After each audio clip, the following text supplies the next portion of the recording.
Hi, I'm Luther, and this story starts with a lie.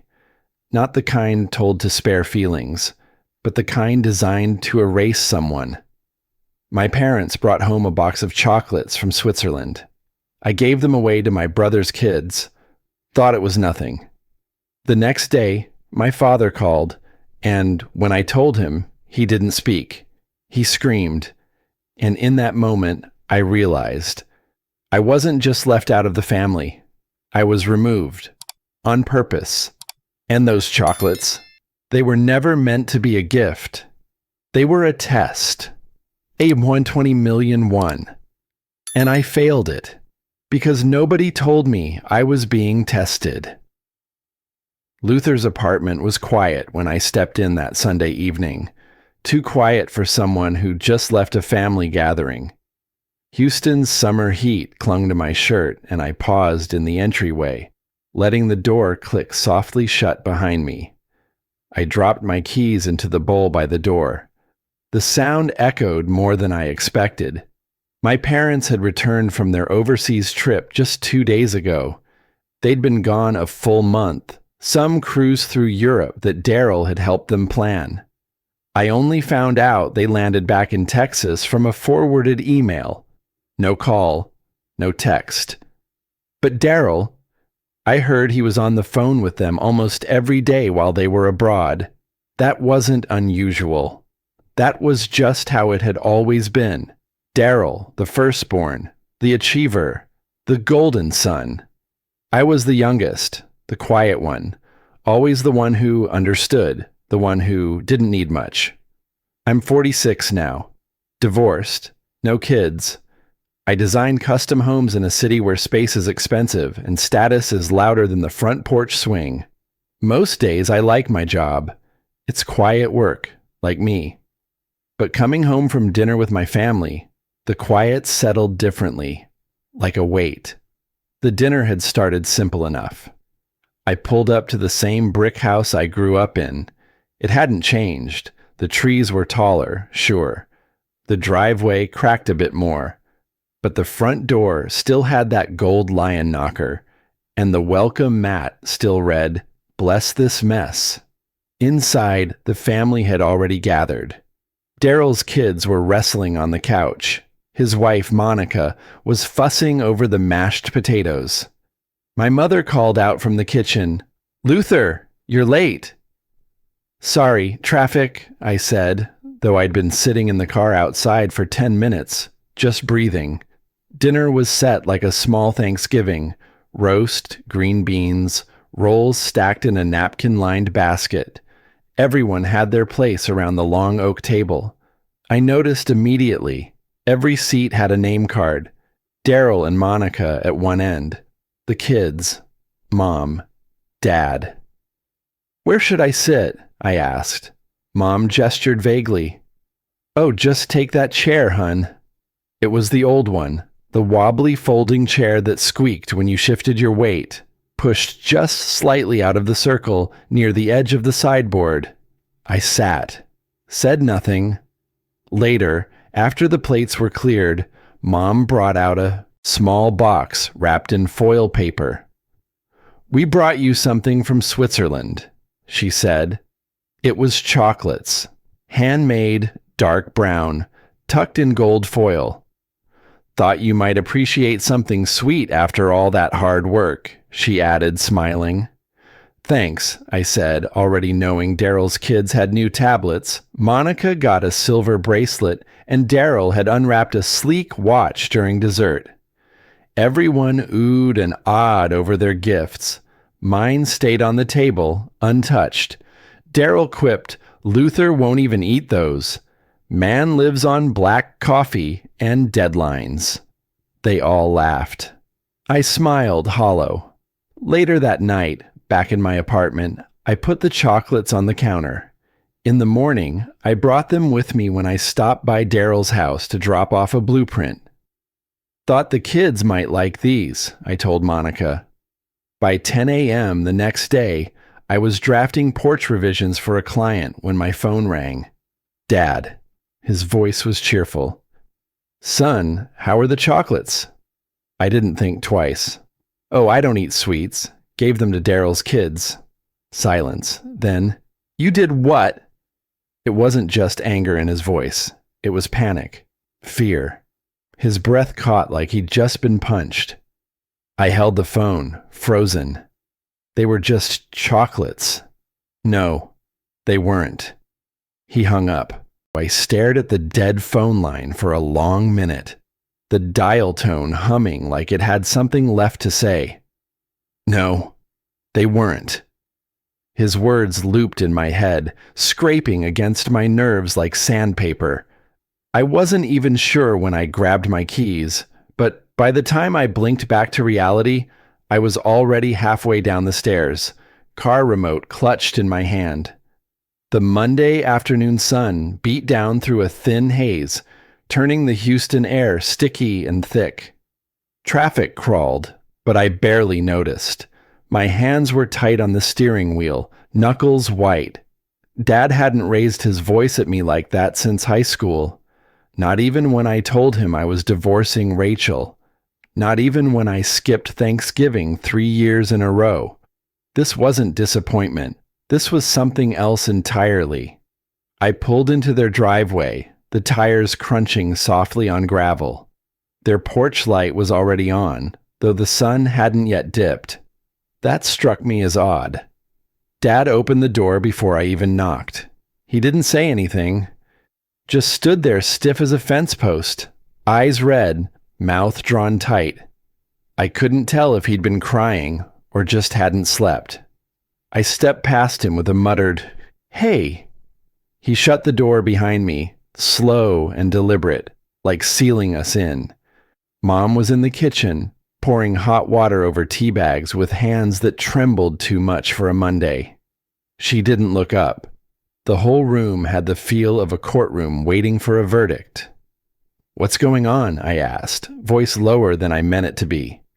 Dad pointed at the couch. "Sit." I sat. Same spot as always.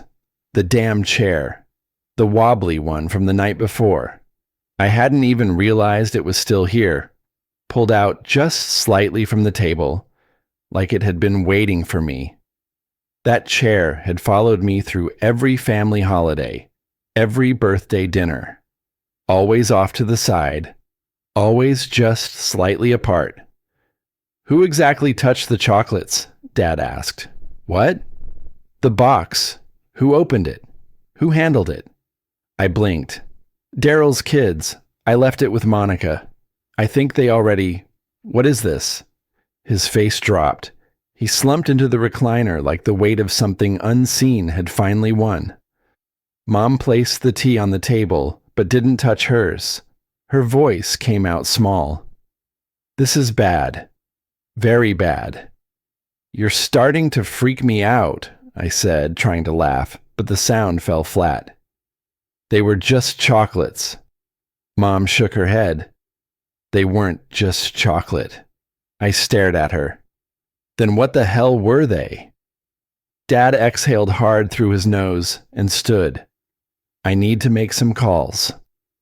He stepped outside, phone already pressed to his ear.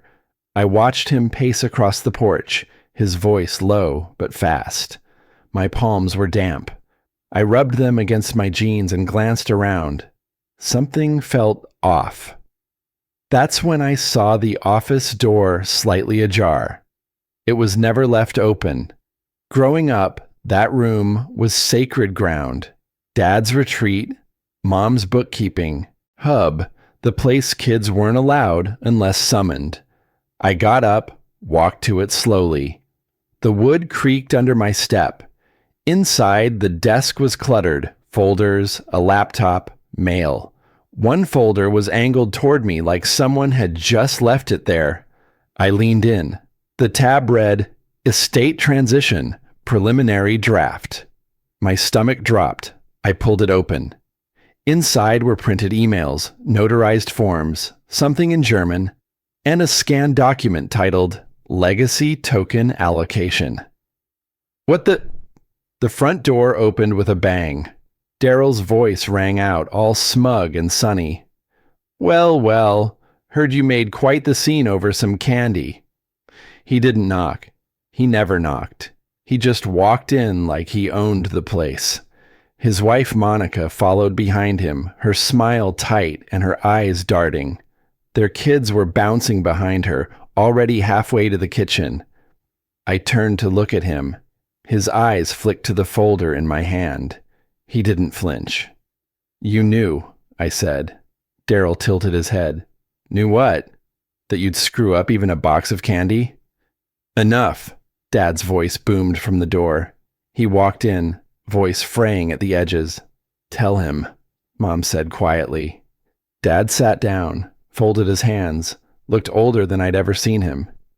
"The company I invested in, the one we worked with overseas, they set up a legacy plan, a $120 million transition, but the process was unconventional." I felt a cold sweat forming. "What do you mean, unconventional?" "They issued symbolic tokens, each one paired with an identity file, something discreet in case anything happened while we were out of the country." "And you put mine in the chocolates?" He nodded. "They were custom wrapped, traced, coded. Your token was in the base of the box. The recipients were supposed to present the gift as part of the verification process." I leaned forward. "So you're saying I handed over my proof of inheritance like a snack?" Dad looked away. "They were never supposed to be opened here." Mom murmured, "You gave away your place, Luther." Silence expanded across the room like smoke. I turned to Daryl. His smile was razor thin. "This was never about the damn chocolate," I said, the words coming slower now, like walking through water. You knew what was in that box." Daryl shrugged. "If I did, wouldn't I have told you?" "But you didn't stop it." He said nothing. I looked back at Dad. "I want to see the agreement." Everything froze. Even the air seemed to hold its breath. And right then, I saw fear in my father's eyes. Fear of something he thought I'd never dare ask. The moment I saw the fear in my father's eyes, something subtle shifted inside me. It wasn't loud or dramatic. It was quiet, like a pressure valve tightening. I stayed there for a second longer, letting the weight of the room settle around me. Nobody spoke. Not Dad, not Mom, not Daryl. I could hear the clock ticking in the hallway, steady and cold. Then I drew in a breath, steadying myself, and stepped forward. "I want to see the agreement," I repeated, keeping my voice even, not letting the anger climb higher than my throat. Dad swallowed. "Luther, it's not meant for you anymore." That sentence cut deeper than any raised voice ever could. Not meant for me anymore, like I'd been quietly erased while the rest of them moved the pieces around. "But it concerns me," I said. "It's complicated," he answered. "You wouldn't understand everything in it." Before I could say another word, Daryl moved in, literally stepping between us, like he was protecting Dad from me. "All right," he said, patting Dad's shoulder. "Let me explain it to him. He's stressed. I've got it." The way he said, "I've got it," made my skin itch. He'd been pushing me aside my whole life, but this felt different, bolder, like he finally had a reason to do it openly. I took a step back so I wouldn't react the way he wanted me to. My eyes drifted to the hallway, and something caught my attention. The cabinet near the office was cracked open. Inside was a small carved wooden box, old, dark cherry wood with a tiny brass latch. I knew that box. I hadn't seen it in decades. My grandfather used to keep our childhood awards in it. Medals, ribbons, certificates. A little museum of who we were becoming. A memory surfaced fast. I was 10 when I won a regional science award. A big deal for me. They held a small dinner at the house. I remember walking in, expecting to see my certificate on display because Mom said she'd put it out. But when I walked into the dining room, all I saw were Daryl's baseball trophies lined neatly in the center of the table. Mine was behind the cake, propped against the wall, half hidden. I didn't say anything back then. I just took a seat at the far end, yes, in that same wobbly chair, and tried to convince myself that maybe it didn't matter. But it had mattered. It mattered more than I'd allowed myself to admit. That same dull ache from childhood returned now, rolling through me like a slow-moving storm.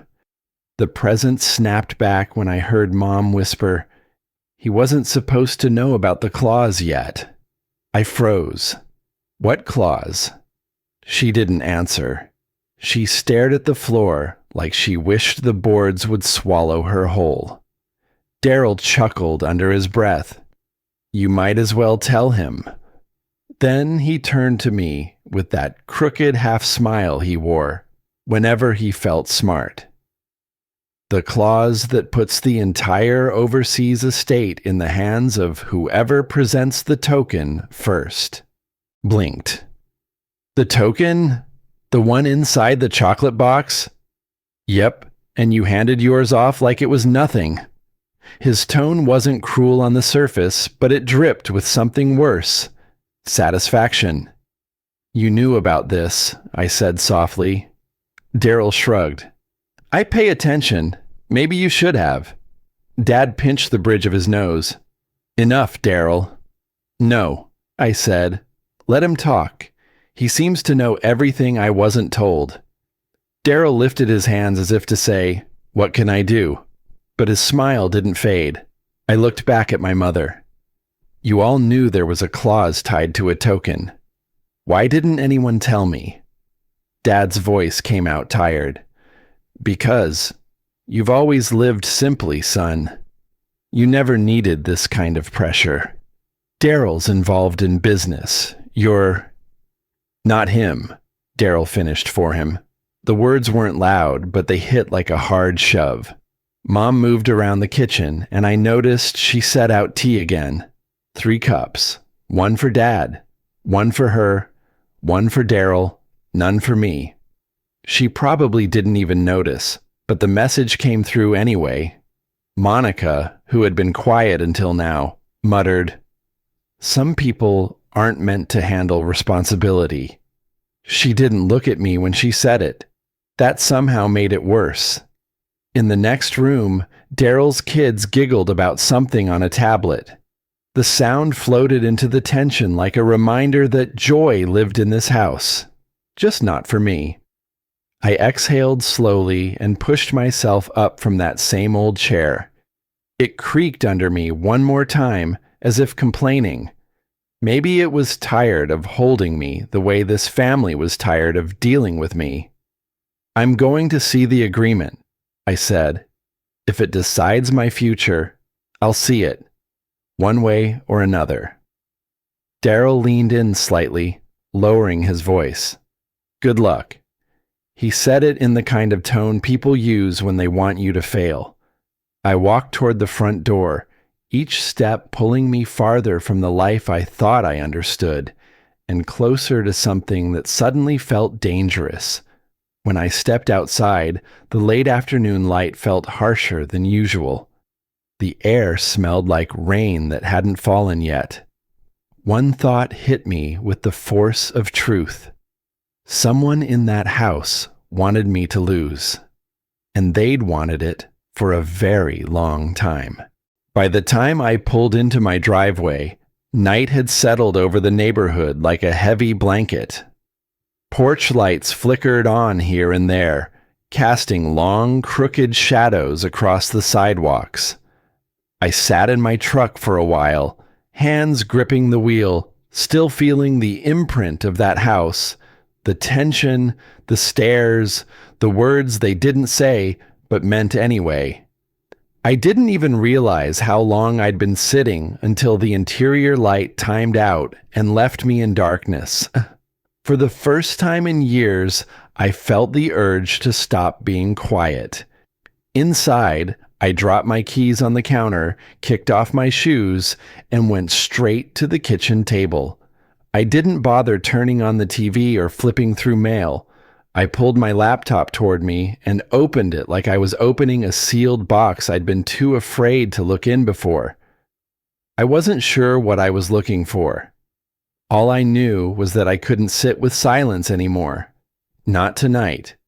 I typed in the name of the firm Dad had mentioned, Zurich Global Estate Group.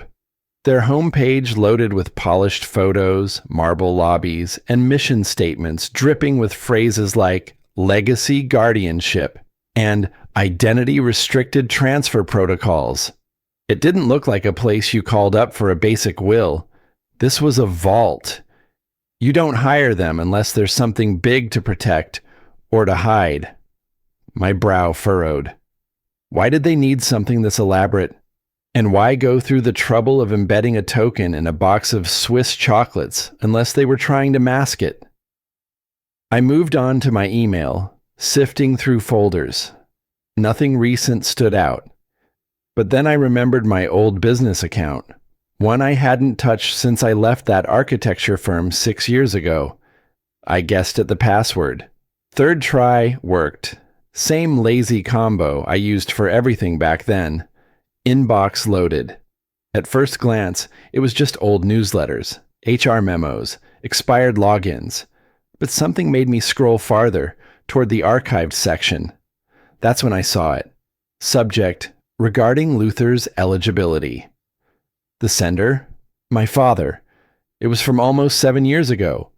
A forward, likely accidental. Maybe he meant to send it to Daryl. My chest tightened as I clicked it open. The body of the email was short but precise. Phrases hit me like punches. We need to ensure the younger son won't contest. Please prepare separate documentation for Daryl's access. Separate documentation? I stared at the screen, unable to move. All this time, I thought I'd just been left out by circumstance, that I was quieter, not as aggressive, not business-minded like Daryl. But this was intent, deliberate planning, years in the making.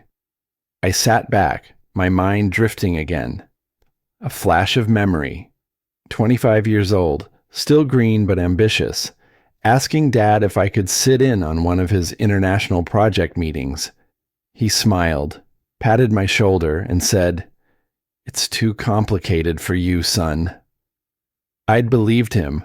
Now I saw the move for what it was, the beginning of shutting the door on me, gently, quietly. I reached for my phone and hit call on Mom's number. It rang twice, then voicemail. I tried again. Nothing. A second later, a text came through. "Daryl, stop digging. You're only making it worse." He knew. He knew I would look. That message wasn't concern. It was a warning. I opened my old cloud storage tied to that email account. Mostly old contracts, presentations, invoices. But buried deep was a folder named Trip Zurich. It wasn't mine. Inside was a scanned summary of an estate transfer draft. I skimmed it. There was my name, struck through in red ink. And below it, circled in blue, Daryl J. Reeves. My hands trembled. Then another file caught my eye. Distribution Contingency Plan. I opened it. A timeline unfolded across the screen. Daryl met with estate representatives in Zurich, 3 days before the chocolates were even purchased. A note at the bottom of the page chilled me. Present token on arrival. Secondary tokens invalid after transfer. Daryl had known all along. He hadn't just received the token. He engineered the moment I'd give it away, wrapped in pretty paper and a pat on the head. I wasn't angry anymore.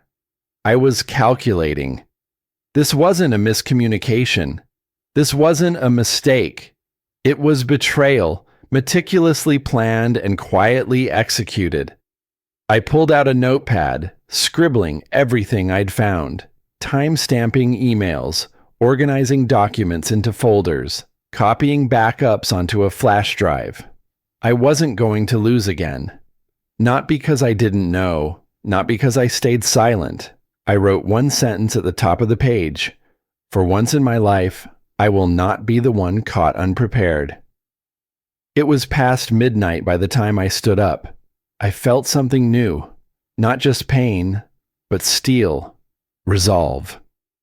Then my phone buzzed again. Another message from Daryl.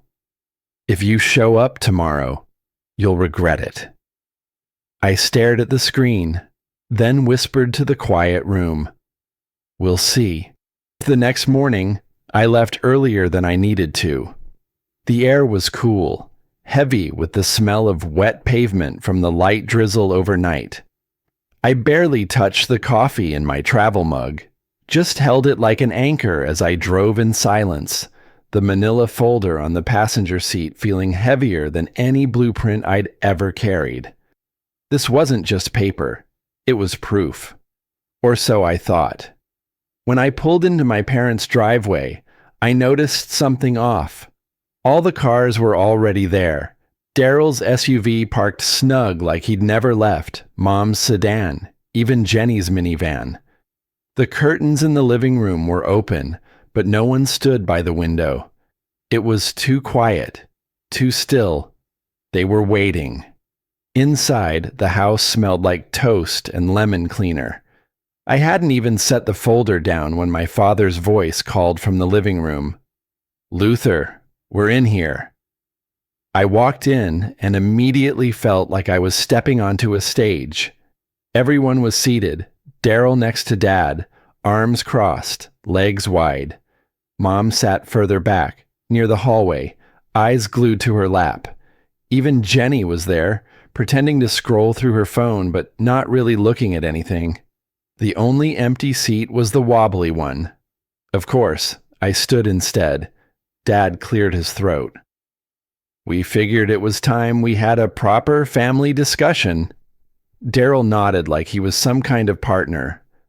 To clear the air. I glanced at Mom. She didn't meet my gaze. Without a word, I stepped forward and laid the folder on the coffee table. One by one, I slid out the documents. The Zurich emails, the draft estate summary, the clause about the token transfer, the timeline proving Daryl's early meeting overseas. I didn't yell, didn't accuse, just laid it all out like evidence in court.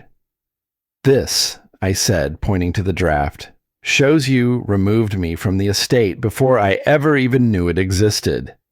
Dad leaned forward, squinting at the papers like they were written in a foreign language. These are drafts, Luther. Preliminary outlines. You're reading too much into them.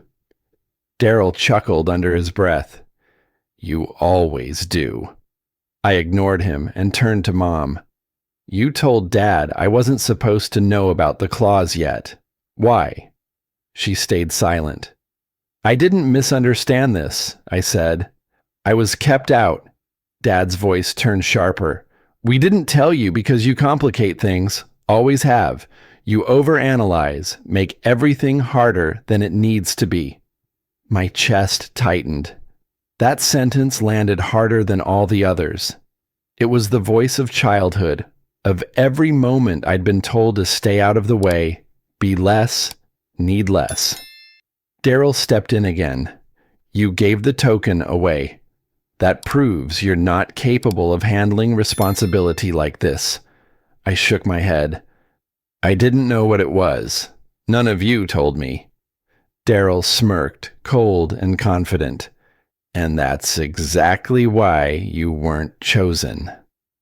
Silence stretched. I felt the ground shift under me. Something was wrong, more than I'd anticipated. Then it happened. Jenny reached into her bag and pulled out a folded printout. She set it gently on the table like it was a bomb wrapped in paper.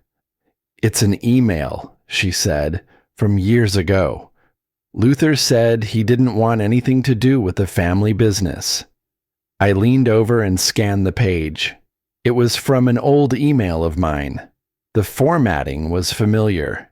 the signature block correct, but I had never written those words. "This is fake," Dad frowned. "That's the message we received. That's why we stopped involving you." "It's not mine." Daryl leaned back, arms behind his head. "Right, now it's a conspiracy. Everyone's out to get poor Luther." I looked at him, really looked, and something in his eyes told me he'd planned this moment. Not just hoped for it, designed it. "None of this is real," I said, though my voice cracked midway. Dad stood. "Come back when you're ready to talk like an adult." Daryl added, "Or don't." My throat burned.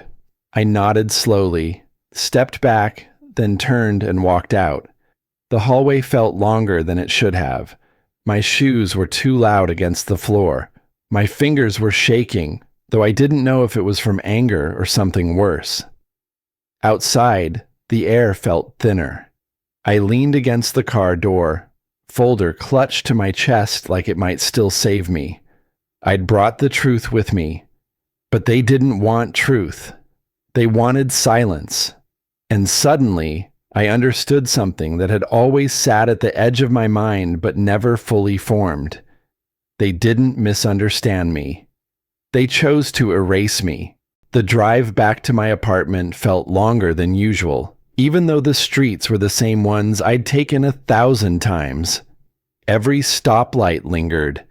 Every turn felt heavy. By the time I parked, the sun was slipping low, painting the buildings in that dull orange glow that always made the world seem tired. Inside, I didn't bother turning on the lights. I walked straight to the couch and sat there in the dimness, the folder still clutched in my hand, even though I had nothing left to show anyone. My phone buzzed with notifications from work, reminders I'd pushed aside, but I couldn't bring myself to look. Everything felt far away. Muffled. My silence wasn't protecting me. It was feeding them. That thought echoed in my mind like something spoken out loud. The more I replayed the morning, the worse it felt. The way Dad dismissed every word. The way Mom couldn't look at me. The smirk Daryl wore like a badge. I'd gone in with evidence. I'd gone in prepared. And they still turned it into a performance designed to break me. For a long while, I just sat there. No TV, no movement. Just the steady hum of the refrigerator and my own breathing, shallow and uneven. It reminded me of nights when I was younger, lying awake after some family gathering where Daryl was celebrated and I was an afterthought. Back then, I'd convinced myself it didn't matter. That being quiet was easier. But now it felt like I'd been carrying a weight I never put down. I leaned forward, elbows on my knees, and rubbed my hands over my face. The apartment felt too small, too silent, like the walls were closing in. I started thinking things I hadn't let myself think in years. Maybe I was the problem. Maybe I'd never been good enough. Maybe this really was my fault. Birthdays where everyone forgot to call until the next day. Times I'd shared a win at work, and they immediately pivoted to whatever Daryl had done that week. Conversations where I never finished a sentence because someone talked over me. Moments I'd convinced myself weren't important at all. But they were. They added up. I stood and walked to the kitchen, opened the cabinet above the fridge, and pulled down a bottle of whiskey I barely touched. I didn't bother with a glass. I took one sip, then another, feeling the warmth travel down, hoping it would settle something inside me. It didn't. I sat back at the table, the bottle resting near my elbow, and stared at nothing. The folder sat in front of me, edges bent from being handled too much that day. I whispered to no one, maybe I never fit their mold. Saying it out loud made my stomach drop. Just as I reached for the bottle again, my laptop chimed. A soft notification that sounded strangely out of place in the quiet apartment. The old email account was still open on the screen, and an automated sync was finally finishing. A new subfolder popped up, labeled Archive 2014. I clicked it without thinking. Inside were 3 old messages and 1 audio file. The name on it made my heart thump. Grandpa saved VM. I remembered him recording a few messages before he passed, but I thought they were all lost. My hands shook as I pressed play. His voice filled the room, warm, steady, unmistakable. Luther, one day, you'll be the one who keeps this family honest. Don't let anyone tell you otherwise. You hear me, kid? You've got more backbone than they know. I froze. It felt like the air changed, like someone had opened a window I didn't realize was shut. I played it again, then again. Every time, the words sank deeper. Someone saw me. Someone believed in me. Someone knew the truth long before I did. I wiped my eyes with the back of my hand, inhaled deeply, and searched the folder again, looking for anything else connected to him. That's when I found it. A spreadsheet labeled Property Ledger 2009. At first glance, it looked like financial records from the family business, but when I zoomed in, my stomach twisted. There it was, an investment I'd made when I was barely starting out. Money I was told never reached the account. I'd assumed it got lost in the shuffle. I never questioned it, but the file showed it went through. Fully processed. I clicked the file info. Saved under my father's name. Last edited by someone listed only as EM. I didn't know anyone with those initials. Not in the family. Not in the business. Someone had quietly saved the proof. Someone who knew what was happening and disagreed. "Who are you?" I whispered at the screen. I scrolled deeper, opening tabs, checking timestamps. The more I found, the more the puzzle shifted. Daryl hadn't just been favored, he'd been shielded, propped up. And I'd been buried, one miscommunication at a time. A slow, controlled heat began building in my chest. Not the wild anger I'd felt before. Something steadier. I closed my laptop, placed both hands on the table, and breathed deeply. "If they built a case against me," I said softly, "then I can build one against them." I wasn't planning to fight them with emotion.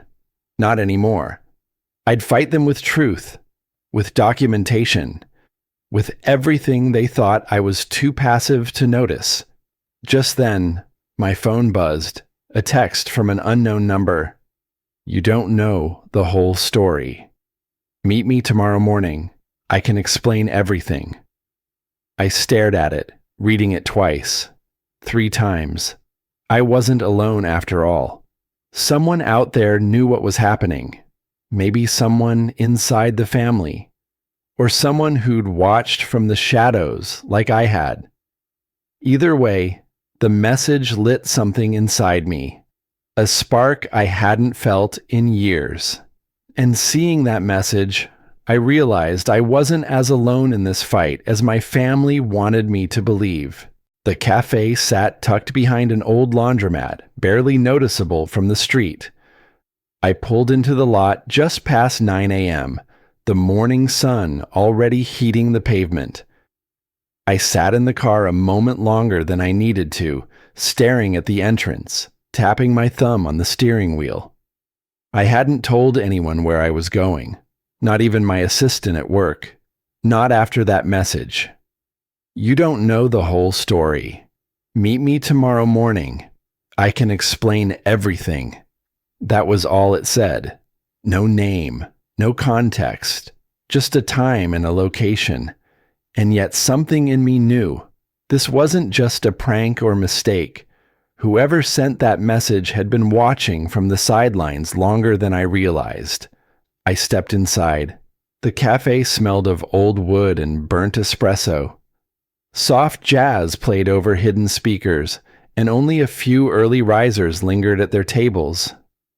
Near the window, a woman raised a hand. I recognized her from somewhere, though I couldn't place it. She looked to be in her mid-50s, dressed simply, gray slacks, soft blouse, no makeup, but a face that had seen things. "Luther?" she asked as I approached. "Yes. I'm Elaine Merritt." The initials hit me like a sudden breeze. EM. The name from the file. She gestured to the seat across from her. I sat slowly, still processing. I was the assistant to Harold Venz, the estate attorney based in Zurich. I worked directly with your father, and later, your brother. "And you're the one who left that file trail?" I asked, voice low. She nodded. "And I'm the one who saved your investment record in 2009. I knew you'd need it someday." I leaned back, unsure if I wanted to feel relief or fury. Elaine reached into her bag and pulled out a manila folder. "I know how this sounds, but I didn't reach out to hurt you. I reached out because I couldn't carry it anymore." She opened the folder and slid it across the table. Inside were pages of notes, dates, meeting summaries, highlighted phrases. Some were handwritten, others printed emails. One in particular caught my eye. March 3rd, 2016, meeting Daryl and Zurich Council. Begin phasing out Luther Jameson from succession conversation. Present only symbolic materials to maintain family unity. I blinked. The handwriting matched one I'd seen in my father's office before. Not Daryl's. His. My pulse quickened. "You were at these meetings?" I asked. "No," she said quietly. "But I transcribed the notes. I saw what was being planned, and when your father seemed hesitant, Daryl pushed harder." She pulled her laptop from her bag and opened it. "There's something else." The screen lit up. A muted video clip began playing. Daryl sat across a polished conference table from two suited men. I recognized one as Zurich's senior legal partner. Daryl leaned forward, grinning. "My brother won't challenge anything. He never does." He said it so casually, like I was some forgotten dog, too lazy to bark.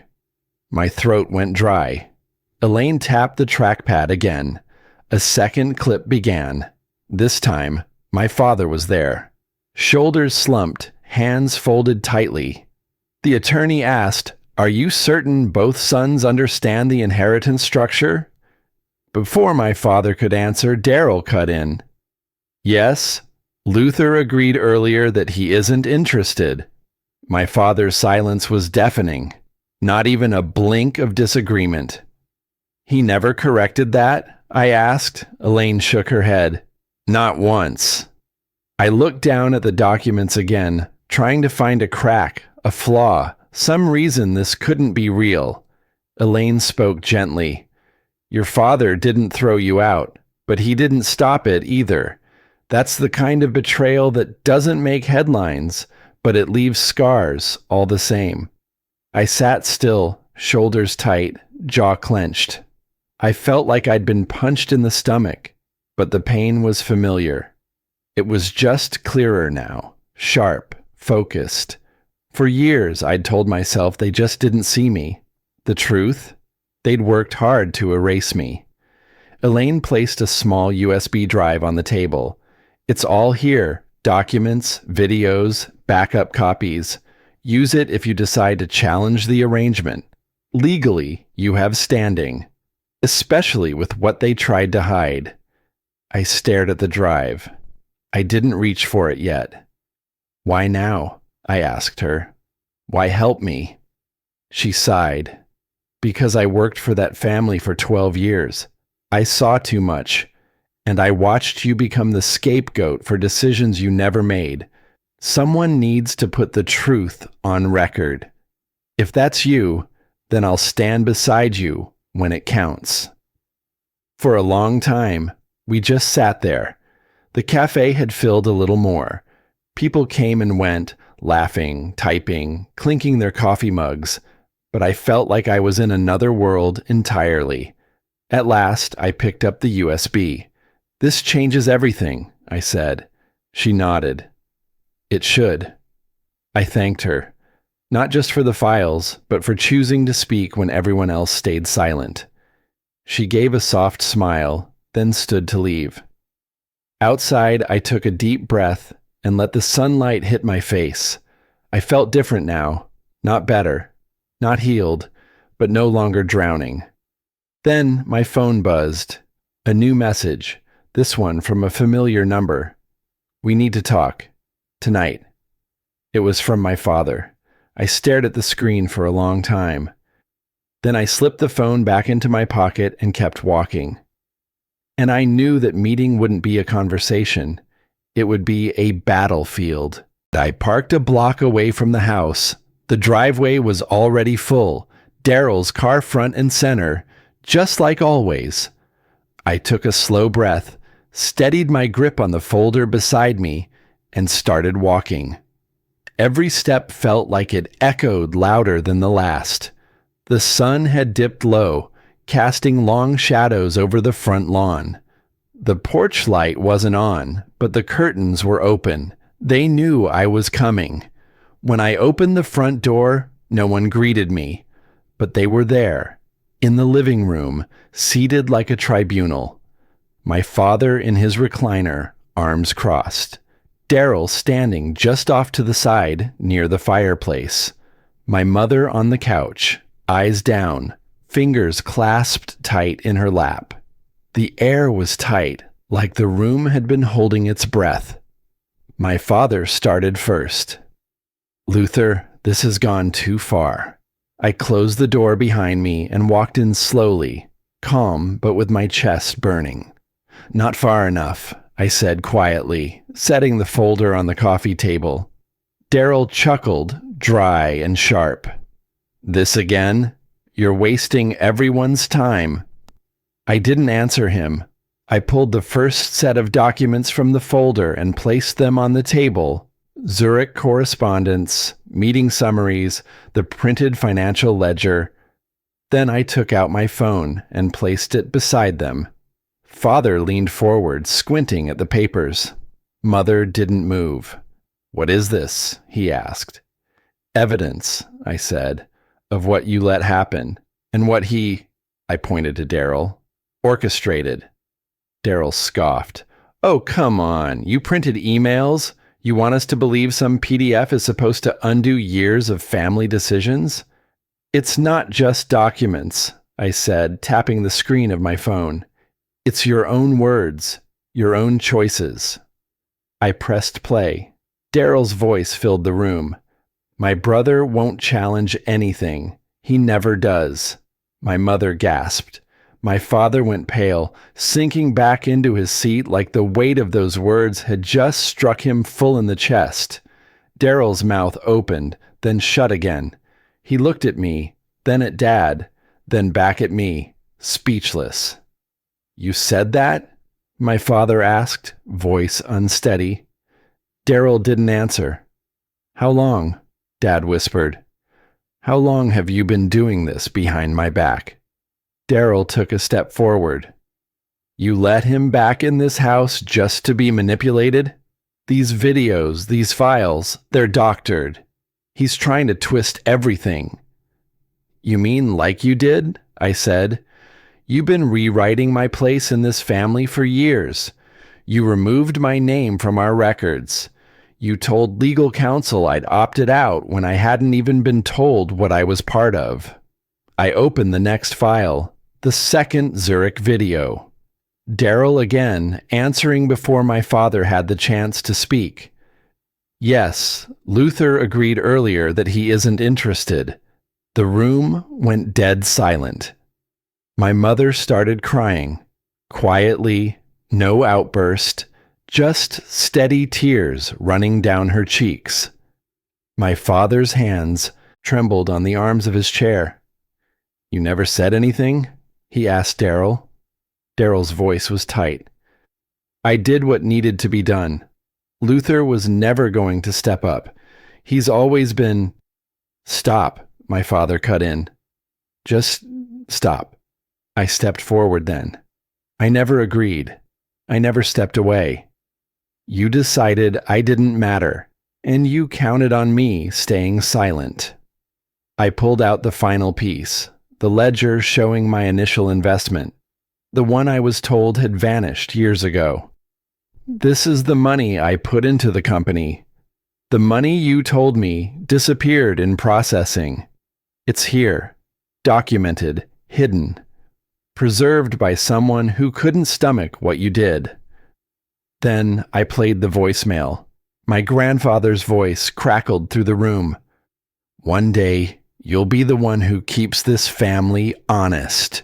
Don't let anyone tell you otherwise. It was the last straw. My father dropped his head into his hands. Daryl stood frozen, jaw clenched. You didn't just cut me out, I said. You rewrote who I was in this family. But now the truth's out. I reached into my coat and handed my father a sealed envelope. What's this? He asked. A draft, prepared by an attorney. I'm contesting the estate structure. And if we go to court, Elaine Merritt has agreed to testify. Daryl snapped. You're doing this? After everything we built? After all the years I've carried the family business, you're going to throw it all away over your ego? He lunged for the table, knocking the papers aside with the back of his hand. My father stood quickly and grabbed his arm. Enough! His voice boomed louder than I'd heard in years. Daryl stared at him, stunned, and in that moment I saw something I'd never seen before. Not in Dad's face, but in Daryl's. Fear. Not anger. Not arrogance. Fear of losing control. I straightened my shoulders. My voice was steady now. I'm not here to take your place, Daryl. I'm here to reclaim mine. No one responded. Not immediately. There was nothing left to say. The house felt like a structure cracked at its foundation, still standing, but visibly fractured. I turned and walked toward the door. The silence behind me wasn't just uncomfortable. It was transformational. The kind of silence that follows a storm and precedes the reckoning. As I stepped into the night air, I knew nothing about our family would ever be the same again. And as I pulled my door shut behind me that night, the quiet felt different. It wasn't the kind of silence that swallows you whole. It was the kind that lets you breathe again. A week passed and the world didn't collapse. Mine didn't either. I went back to work on Monday. Nothing spectacular happened. I answered emails, filed reports, grabbed lunch from the food truck outside the office like always. But I noticed I was sleeping deeper. I wasn't grinding my teeth at night. I wasn't clenching my jaw through the afternoon. For the first time in a long time, I wasn't bracing for something. Midweek, my phone rang while I was prepping a presentation. It was Dad. He didn't start with small talk. We've removed Daryl from estate oversight, he said. Legal is reviewing the Zurich documentation now. We had it time-stamped. Everything checked out. I said nothing. He added, he told the board you manipulated the files. Elaine's statements and the originals proved otherwise. I nodded to myself. Thank you for telling me. He hesitated, then said, can we meet? Your mother and I? We'd like to talk. That weekend, we met at a quiet park near the Bayou Trail. Neutral ground. Mom brought a thermos of coffee like old times, but no one really drank it. Dad looked tired. Not physically, exactly, but like a man who realized too late that he'd been asleep during the wrong moments. We sat on a bench beneath a pecan tree. He rubbed his hands together slowly, eyes focused on the gravel at his feet. I didn't protect you, he said, not because I didn't care. I was afraid of starting fights I didn't know how to finish. I watched him for a long moment. "You didn't have to fight for me," I said quietly. "Just not against me." Mom placed a hand on my shoulder. I should have spoken up. Every time Daryl cut you off or twisted something, I stayed quiet because I didn't want to make things worse. But silence, it made them worse anyway. I nodded. I believed them. But I didn't reach for comfort. "I forgive you," I said, steady. "But I'm not going back to being the quiet one who accepts everything. I can't unlearn what I've learned." We sat there, not as a family reunited, but as people trying to relearn one another. It was a beginning. That was enough for me. The next day, I visited the house again. Not for dinner or some forced reconciliation, just closure. The dining room was as I remembered it, mostly, but something caught my eye. The old wobbly chair, the one I was always given, was gone. In its place was a new, solid chair, clean lines, dark wood, and on the table in front of it, a simple folded name card. Luther. Not youngest, not extra, just my name. I reached out and touched the top of the chair, letting my hand rest there a moment. Not as a gesture of claiming it, but acknowledging it. Then I walked through the house, said nothing, and left. Later, that night, a letter arrived. Handwritten envelope. No return address.